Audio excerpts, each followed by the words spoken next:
Olá, tocantinenses de norte a sul e de todas as regiões do nosso amado Tocantins. Tudo bem? Chegando aqui na TV Assembleia com mais uma edição do nosso podcast A Casa é Sua Cast. Aquele que detalha para você, para sua família, para os vizinhos, para todos os tocantinenses as leis aprovadas pelos 24 deputados estaduais. Porque as leis, elas são para os tocantinenses. Então, é informação pública de qualidade. A gente precisa explicar para que vocês entendam os seus direitos. E hoje, o assunto é importantíssimo.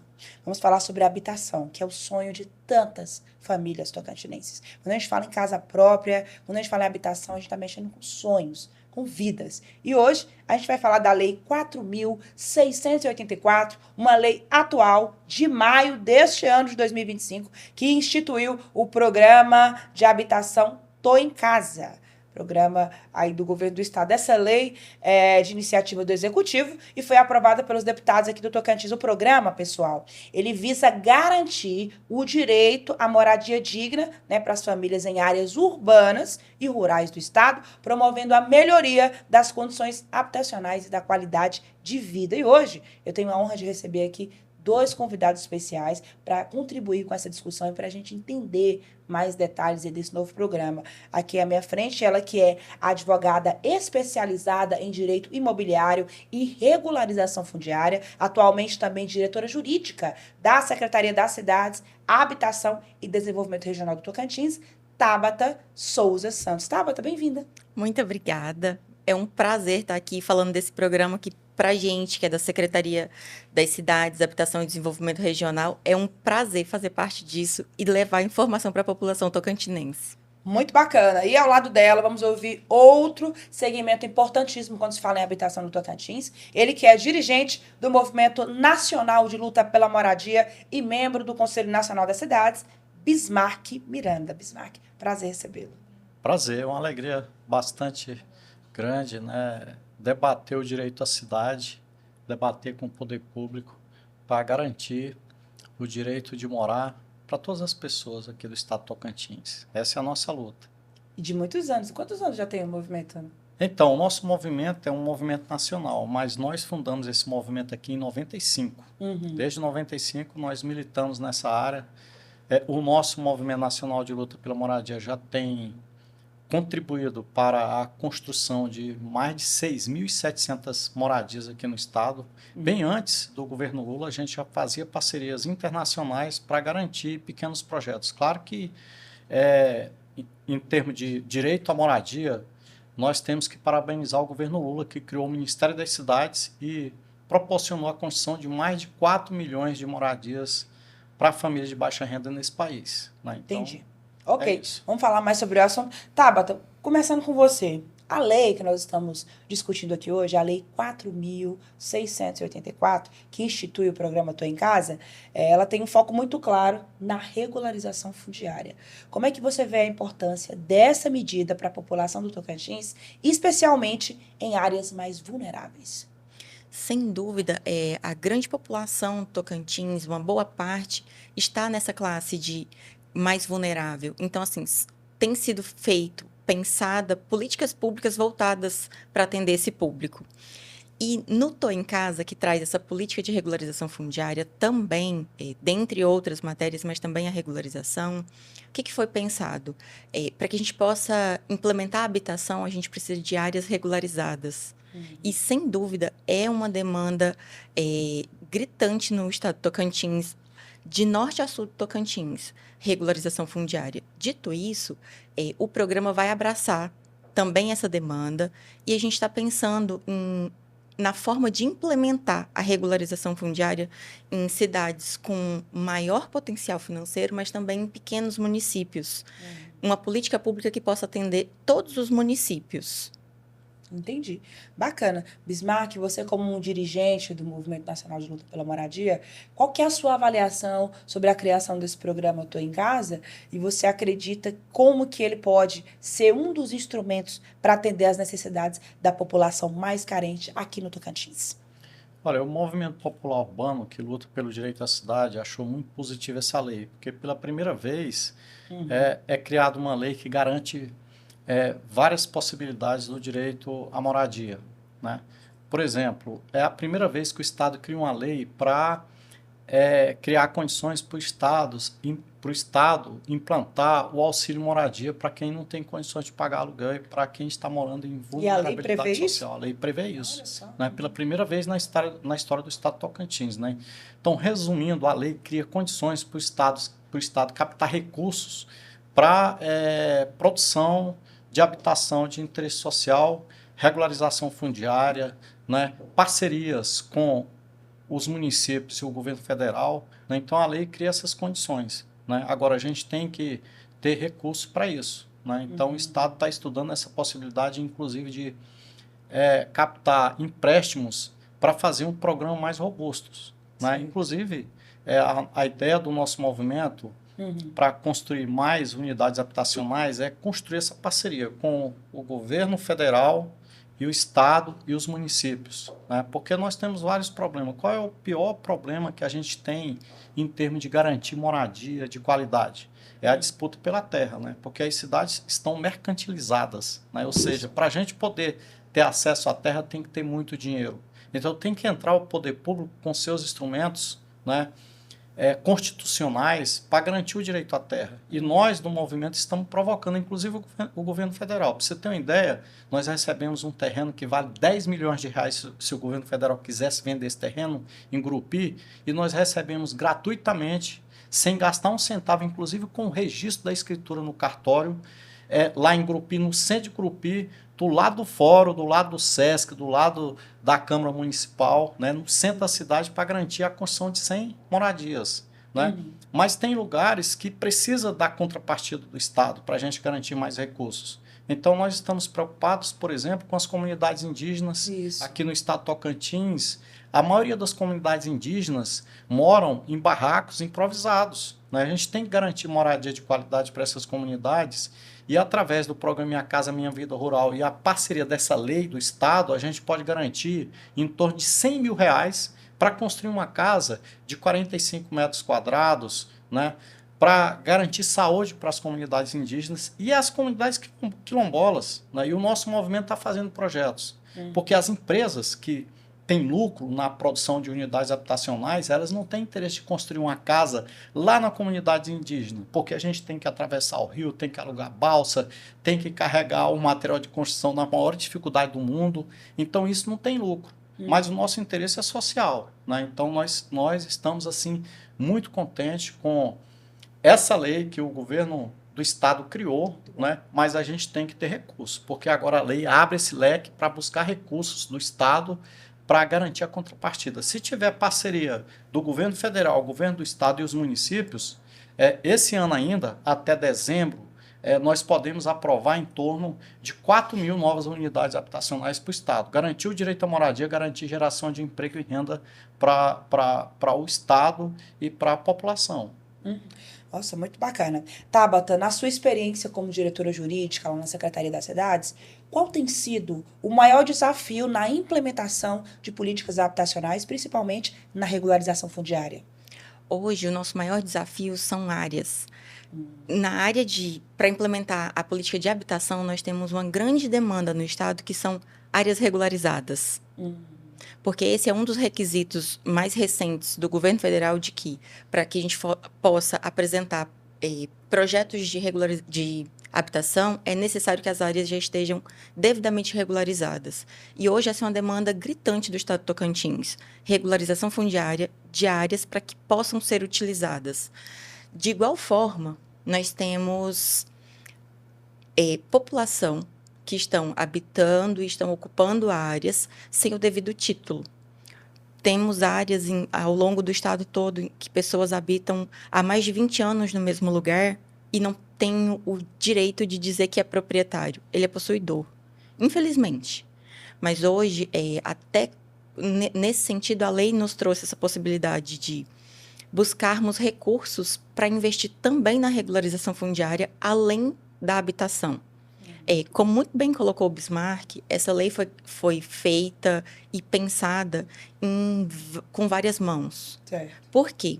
Nós chamamos entidades, governo do Estado, governo federal, municípios, e fomos construindo uma ideia do que seria melhor para atender o Estado. de norte a sul, sem saber quais aqueles municípios que têm mais recursos ou menos. Dito isso, como muito bem colocou o Bismarck, ela é uma lei transversal no sentido de a gente consegue juntar esforços, e aqui com esforços a gente fala tanto de terreno como de recursos, do governo federal, de mão dadas com o governo do estado, com os municípios e as entidades. Ela permite isso para que todo mundo pense junto num investimento que chegue de fato ao beneficiário, independente de que município seja. Tanto na área de habitação como de regularização fundiária, tá? Muito bacana, muito bom. Assunto importante, com muitas explicações. A gente vai para um breve intervalo. Não saia daí que a gente volta já já, hein? Ok.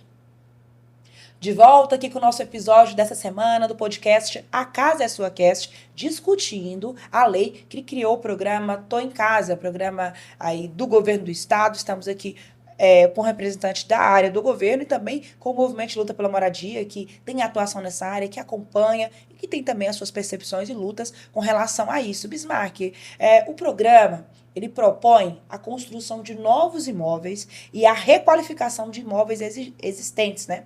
Como é que o Movimento Nacional de Luta pela Moradia vê essas propostas em termos de impacto na melhoria das condições de vida da população mais vulnerável?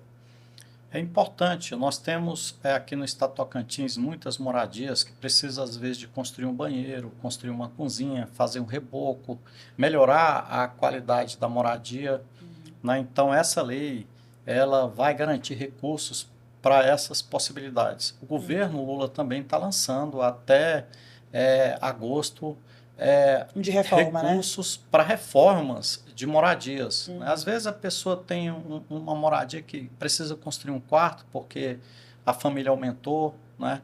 Então vai ter recurso para isso. Então, se a lei garante essa contrapartida para poder produzir e melhorar a qualidade dessas unidades habitacionais, né, o governo entra, por exemplo, com a questão da regularização fundiária, que é muito importante a pessoa ter o documento da moradia, né, em parceria com os municípios. Esse programa só vai dar certo se as prefeituras tiverem interesse, se o governo do estado tiver interesse, se o governo federal também contribuir com recursos, porque a gente casa esse recurso para poder produzir mais unidades habitacionais, né? Então, a lei é muito importante. Eu queria novamente destacar essa questão de implantar o aluguel social, né, que a lei garante agora recursos, porque não tinha, às vezes, acontecia um despejo de uma ocupação urbana e a gente pedia para a Justiça, para o Estado garantir o aluguel social, e a própria Justiça falou, não tem lei para isso, né?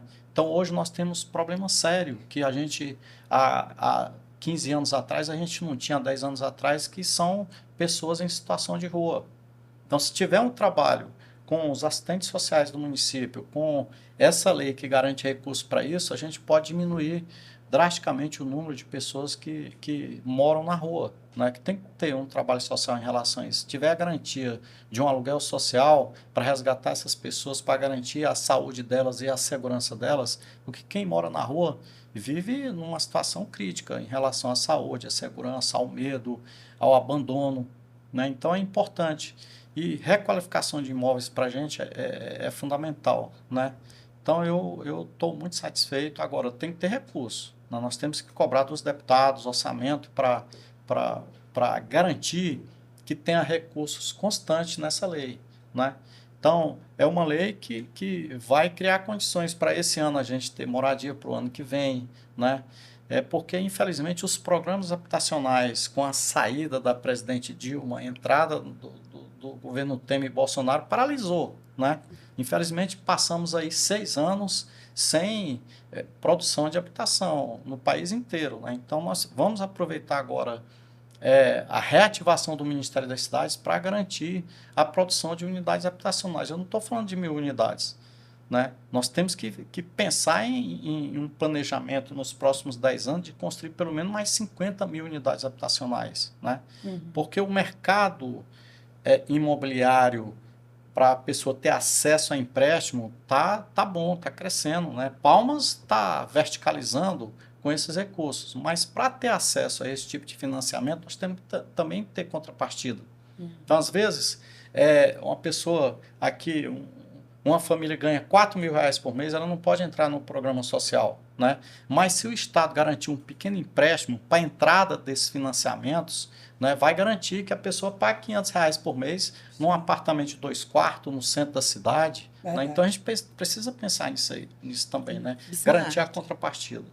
Aproveitando esse gancho, assim, o que a gente quer trazer enquanto política pública do Estado, né? O lado do Estado aqui.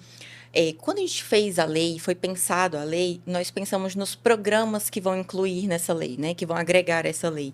E está sendo pensado exatamente nessa família que não se encaixa ali como vulnerável e baixa renda para atender às políticas do FAR, mas que precisa de um empurrãozinho para adquirir a casa própria. E pensando nisso, está sendo elaborado as próximas regulamentações da lei, como eu disse que seria necessário a regulamentação, né, que é trazer os programas. Um dos programas seria, a gente ainda está pensando no nome, mas é esse empurrãozinho na entrada. Sim. A gente está pensando, haverão requisitos, é claro, né, para quem poderia compor esse programa, mas está sendo estudado junto com a Caixa Econômica uma forma da gente fazer essa seleção, porque a pessoa vai ter que fazer o financiamento dela e atender toda a política de financiamento da Caixa Econômica Federal ou do banco que ela usar para fazer esse financiamento, mas que o Estado vai dar um subsídio para que ela possa pular essa parte, pular não, mas ter ajuda nessa parte que é mais complicada, que é a entrada do financiamento. Mas, assim, está sendo feito estudos ainda, porque nós não trabalhamos sozinhos, é necessário várias pastas do governo do Estado, claro, com o apoio do governo federal, dos municípios, mas está sendo feito os estudos necessários, exatamente pensando nessa população, nesse beneficiário, que não se enquadra em ganhar uma casa, mas que precisa de um empurrãozinho para ter a casa própria. Perfeitamente, porque o sistema financeiro de habitação atual, nas operações coletivas, a família só pode ter acesso ao financiamento em 80%. Então, 20% ela tem que dar entrada. Ainda tem as taxas, né? O ITBI, os registros cartorais, né? Então, a família não tendo esse dinheiro, o Estado garantindo essa contrapartida, você pode ter certeza que vai haver muitos financiamentos que a gente está chamando de faixa 1 FGTS, né? Para as pessoas, por exemplo, tem solteiros que não entram no programa porque tem que ter pelo menos um dependente. Então, se essa pessoa solteira quiser fazer um financiamento, sair do aluguel, porque aqui em Palmas a média de aluguel é em torno de R$ 800. Mas quem quer morar aqui no centro, uma casa um apartamento de 2 quartos é R$ 1.500. Então ele vai deixar de pagar o aluguel de 1.500, de 800, de 900, para pagar uma parcela em torno entre 500 e 700 reais. Né? Então isso garante a moradia, garante geração de emprego e renda. Então, vamos apostar nessa lei, vamos cobrar dos deputados, do governador, aportar recursos para garantir a construção dessas unidades, não só em Palmas, mas a gente está pensando no estado inteiro. Entendi. Tabata, o programa, ele também contempla a construção de unidades habitacionais adaptáveis para pessoas com deficiência e idosos, né? Quais são os principais aspectos legais que precisam ser observados para garantir que esses projetos atendam todos os requisitos de acessibilidade? Como eu falei, esse programa ele foi pensado por várias cabeças e feito por várias mãos. Exatamente por ser muito atual, ele trouxe muitos diferenciais de inclusão e sustentabilidade. Então, assim, foi pensado, como eu disse, é uma lei que ainda depende de algumas regulamentações. Mas garantir isso na lei é exatamente para que os próximos regulamentos traga essa garantia de que vão ser atendidas, sim, todas as regras e legislações de sustentabilidade e de reservas legais para essas garantias. Idosos, deficiências ou limitações. Muito bom, bacana.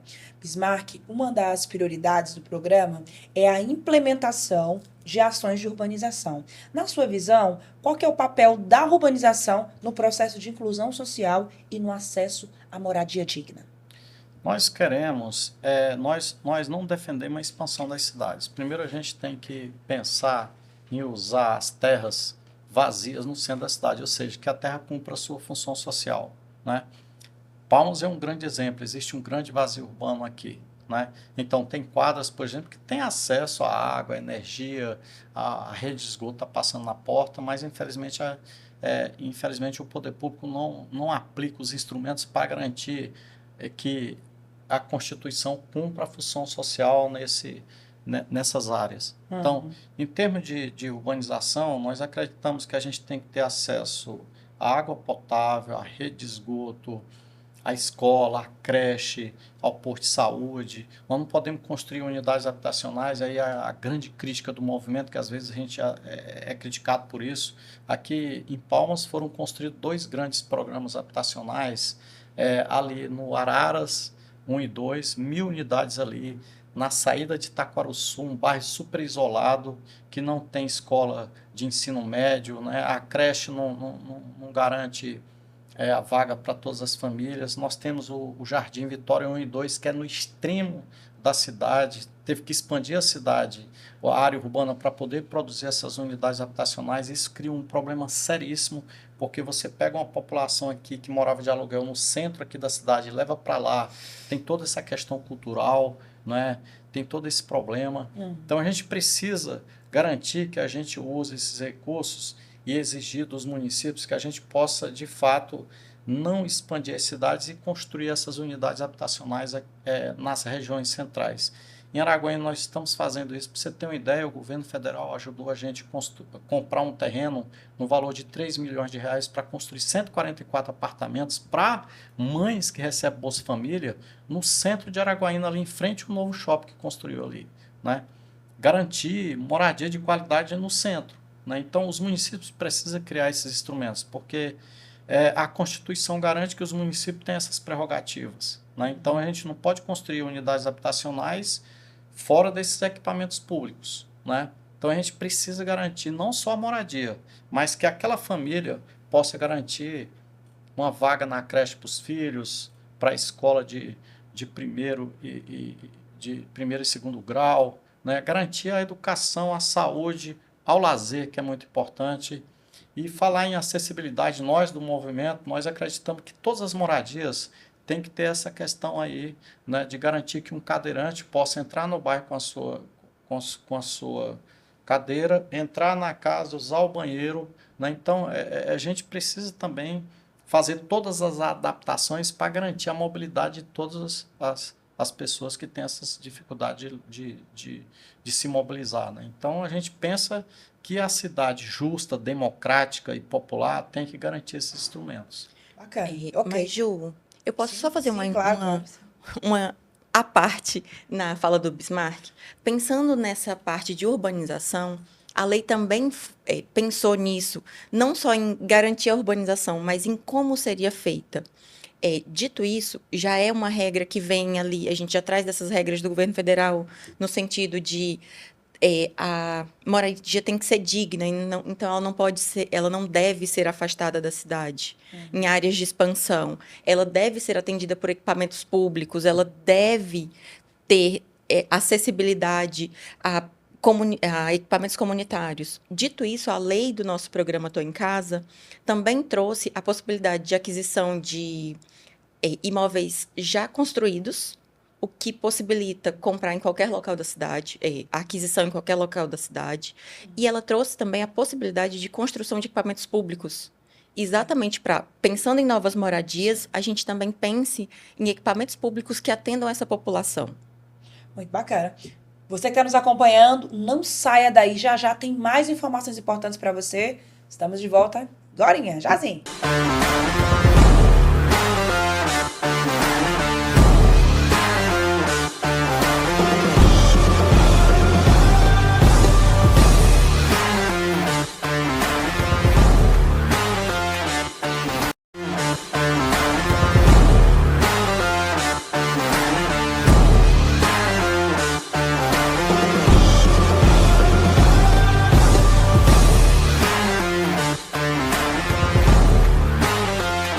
volta, continuando aqui o nosso episódio dessa semana do nosso podcast A Casa é Sua Cast, discutindo o programa aí da habitação Tô em Casa, com aspectos importantes, informações que a gente precisa saber para você ficar bem informado.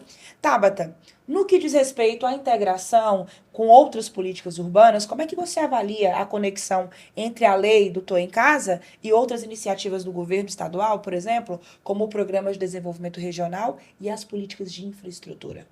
Ah, sem dúvida, elas caminham juntas, elas caminham de mão dadas, na verdade. Por quê? Como eu disse, o Tô em Casa foi construído pensando de uma maneira geral, do que o Estado pode investir em habitação.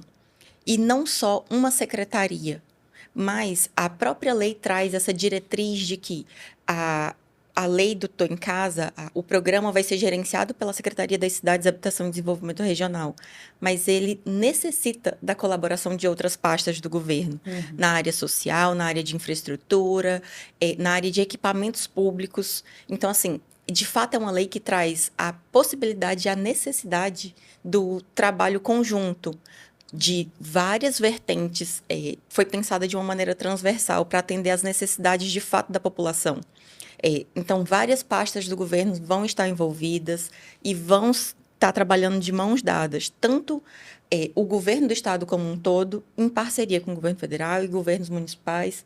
A gente já fez algumas tratativas com as entidades, né, que nós convidamos para ouvir o que elas estão pensando, o que elas estão projetando para breve e longo prazo, exatamente para a gente fazer esse trabalho de mãos dadas, que a finalidade é o que a gente pode levar de melhor para o beneficiário, né, para a família que de fato precisa dessa habitação. E aí, como a gente já colocou antes, o que essa família precisa e o que a gente pode trazer? Quais pastas do governo do estado serão necessárias? Então, assim, é só construção de habitação? Não. É requalificação, é aquisição, é doação. Então, é pensar o que vai ser feito, o que é o anseio maior da população e quem que a gente vai chamar para trabalhar de mãos dadas. Muito bom. Segundo dados da Fundação João Pinheiro, o Tocantins, segundo eles aqui, possui o menor déficit habitacional entre os estados da região norte do Brasil. Qual a base de dados que vocês trabalham? O movimento, o governo? O governo, eu posso falar que, como a base de dados usada pelo governo federal é o Instituto João Pinheiro, a gente também trabalha com eles, mas a gente sabe e tem consciência que o último levantamento feito pela instituição, salvo engano, é de 2019. Então, está desatualizado. Dito isso, hoje nós estamos em andamento, o estado do Tocantins está em andamento entre a nossa secretaria e uma parceria com a ATI no desenvolvimento de um novo sistema de cadastro habitacional. Exatamente porque ele vai ser um sistema. Ele vai funcionar de norte a sul do estado sem que a pessoa precise se deslocar da sua própria casa. Entendi. A ideia é, de fato, atender a necessidade da população o mais próximo dela e o mais simples possível. E ter esses dados reais do que é a demanda do Tocantins feito aqui, em casa, pelo próprio Tocantins. Na visão do movimento, qual que é o déficit hoje habitacional no estado, Bismarck? Olha, nós precisamos de pelo menos a produção de pelo menos mais 50 mil unidades habitacionais. E a gente questiona essa questão da Fundação João Pinheiro, porque eu vou te dar um exemplo. Se tem uma casa que está lá morando a mãe, mas a mãe já tem uma filha que está morando com ela, isso não entra. Então, a gente chama isso de coabitação. Isso tem exemplos, né? Nós construímos 820 casas na quadra 1306 Sul, mas tem casa lá que tem 3, 4 famílias morando. Por quê? Porque a filha tem um filho, é mãe solo, não tem condição de pagar o aluguel e ela está morando lá na casa da mãe, né? Então, nós temos que rever esses dados. E tem também moradias que a gente precisa fazer a requalificação dessas moradias, melhorar essa habitação. Nós não podemos dizer que a família é proprietária de uma casa se não tem banheiro na casa, né? Então, isso tudo a gente tem que rever, né? Aqui em Palmas, por exemplo, tem muita gente morando em coabitação, muita gente morando de aluguel, que a gente precisa ajudar, né? E os cadastros estão aí. Eu acho que Palmas tem mais de 18 mil famílias cadastradas, né? Então, a gente precisa garantir habitação para todo mundo, né? Então, tem muitos jovens que são casados recentes, mas não têm filhos, mas constituem uma família. A gente tem que garantir essas moradias, né? Então, Entendi. eu acredito que a gente precisa, de fato, rever esses dados, ter um cadastro, que esse cadastro seja alimentado constantemente para garantir o direito dessas pessoas de ter uma boa moradia. Entendi. Bismarck, o programa Tô em Casa, ele tem uma política de distribuição de recursos proporcionalmente às necessidades habitacionais da população carente. O que você pensa sobre esse critério e como ele pode ser efetivamente implementado para que para que não haja, na verdade, desigualdade no acesso aos recursos? Então, eu acredito que cada caso é um caso. Vou te dar um exemplo. Nós aprovamos um projeto de moradia lá em Grupi agora, nós assinamos um contrato junto com o presidente Lula, vamos iniciar a obra, mas a Caixa, os técnicos da Caixa vão analisar o conjunto do projeto, né? Porque tem, por exemplo, você não pode construir um projeto que se não tiver o acesso, né, urbanizado até aquele local da moradia. Então, precisou de contrapartida. Então, lá nós precisamos de contrapartida de R$ 288 mil, que a Caixa Econômica Federal exigiu para garantir a construção desse empreendimento. E a Prefeitura de Gurupi deu essa contrapartida, né? Já está depositado na conta da Caixa essa contrapartida. Agora, por exemplo, tem um projeto aqui em Porto Nacional de 100 unidades habitacionais que precisou de uma contrapartida de R$ 2.800.000 e a prefeitura não tem esse recurso. Então, isso vai depender, né, do projeto de engenharia aprovado e cada projeto tem essas questões para ser analisada. Agora, eu acho que tem que priorizar a habitação de interesse social, aquela moradia que, de fato, precisa do apoio do poder público para garantir essas contrapartidas, justamente pensando na urbanização, na ligação de uma rede de esgoto, de um asfalto ali até chegar ao empreendimento, porque o empreendimento aumentou um pouco. Por exemplo, aqui nós vamos ter em torno de R$ 180 mil para construir um apartamento, né?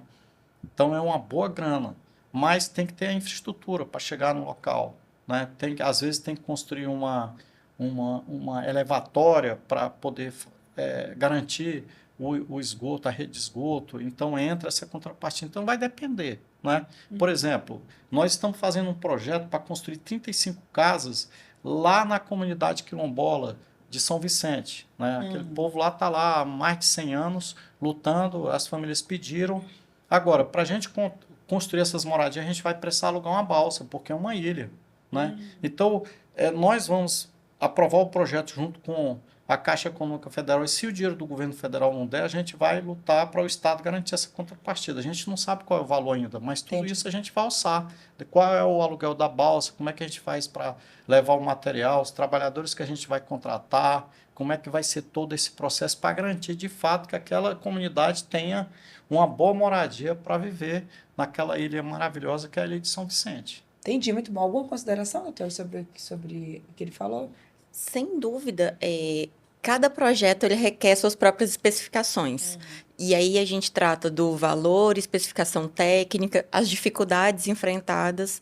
E para o poder público ou para as entidades, quem quer que vá de fato construir esse empreendimento, precisa pensar na forma de distribuição de recursos, que, sem dúvida, requer muito investimento em recursos. Então, assim, a forma de distribuição, de fato, foi pensado em atender aqueles que mais precisam, mas também atender e não deixar esquecido aqueles que, às vezes, não precisam do total da habitação, mas precisa de um empurrãozinho, de uma ajuda. A gente, pensando na lei, nós trouxemos essa ideia de inclusão, que o Bismarck já colocou antes, mas assim, vale repetir, é extremamente interessante, de que pensamos em habitações rurais, em atendimento dos quilombolas e pessoas tradicionais. Então, assim, é uma inclusão e isso também é distribuição de recursos.